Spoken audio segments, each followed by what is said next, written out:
Kisah asmara wanita yang berasal dari Tobelo, Halmahera Utara, Maluku Utara, iseng pacaran online dengan tentara AS, berujung nikah viral di media sosial. Kisah asmara tersebut dibagikan salah satu akun Instagram @kopoin_trending pada Minggu 5 Maret hari ini, yang mengunggah kisah cinta wanita Maluku menikah dengan tentara asal Amerika Serikat. Kisah cinta keduanya pun sontak heboh menyita perhatian publik.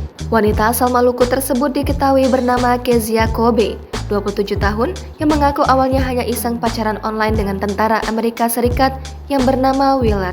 Dalam video tersebut diceritakan awal menjalin hubungan asmara hanya bisa melalui video call selama 1 tahun 4 bulan. Pacaran sejak tahun 2019, keduanya menjalani hubungan jarak jauh.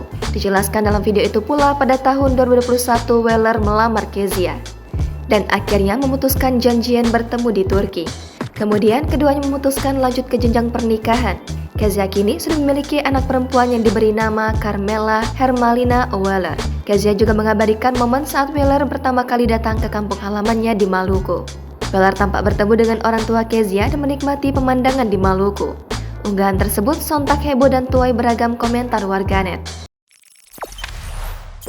Jangan lupa subscribe, share, komen, dan like ya!